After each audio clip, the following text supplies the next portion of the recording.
Hello and welcome to the Superhero Hub. I'm Sam. I'm Matt. And today we're reviewing Stranger Things. It's Back, Season 2, Episode 1. This episode being called MADMAX. I thought this was great. In terms of the music's bang on. All the tunes are kind of being brought out. It's a kind of slow burner again, but I mean, you can do that to dramatic effect because we know who all the characters are. Obviously, we got a couple new arrivals. Max and her brother Billy, Oh, the brother. aka Double Denim. Oh my god. Talk about stereotypes. Like, I get that he was meant to be like a douchey 80s, like, villainous guy, like teen villain, but Like oh Steve, my god. like Steve in the first season. But but worse. It's doubled down on it. Like, it's even to the point where it's that thing where he's meant to be a teenager, but he looks older than us in our mid-20s. Like, it's ridiculous. Yeah, with his tash. So yeah, I think it's been like a year since after what happened in the first. Has been a year. Yeah. Well, yeah. I mean, the first bit was funny when I think it's Will jacks Nance's piggy bank, jacks the cash and like dashes up the street, and then Nance is running after him. I was just thinking, well, obviously no chance. She ain't catching him for shit. Is that Will and Will the other one? I don't. What's his name then? Mike? Oh yeah, Mike. That's it. Whoopsie. So yeah. You've got that kind of Bolden guy at the police station going on about his theories with Hopper about aliens and Eleven. Like, well, he refers to her as a Russian kid and stuff like that. So the Red Menace is very prevalent. You got that, and then he's investigating the pumpkins because all the pumpkins are like rotting and stuff like that, and it's like apparently a pumpkin conspiracy with the other farmers. So I wonder what that's about. And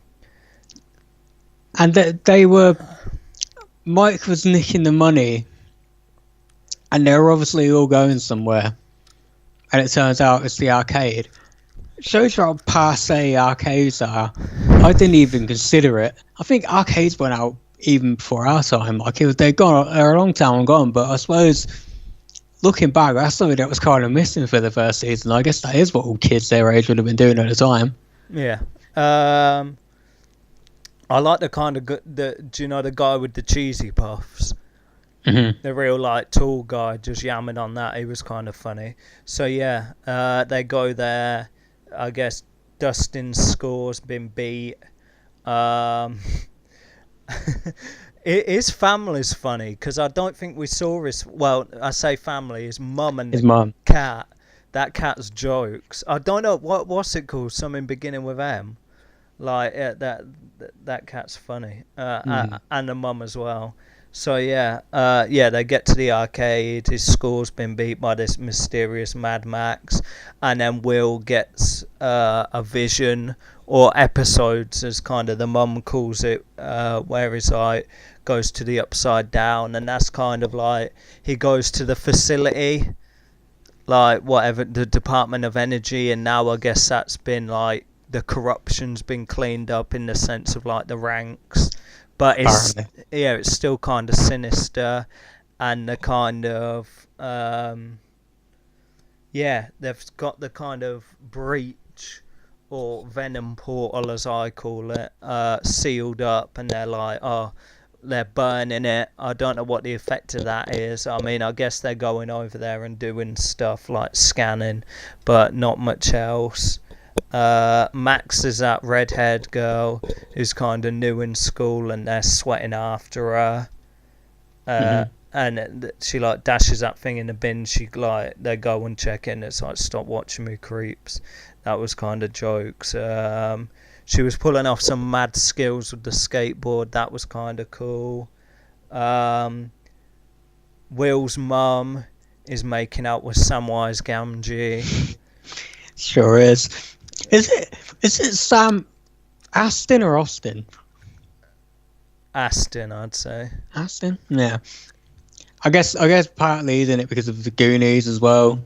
It's kind of, the show is kind of like the Goonies, I guess, but that's cool. He seems a bit of a square in the show, though.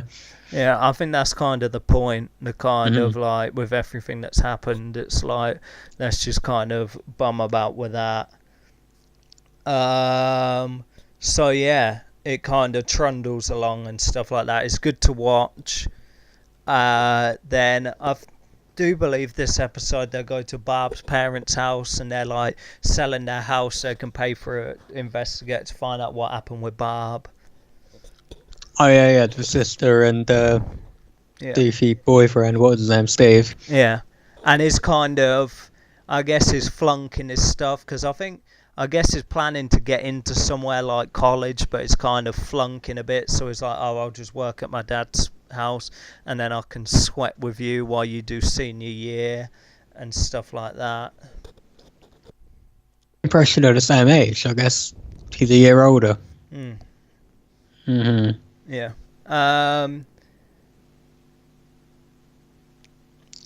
It was good.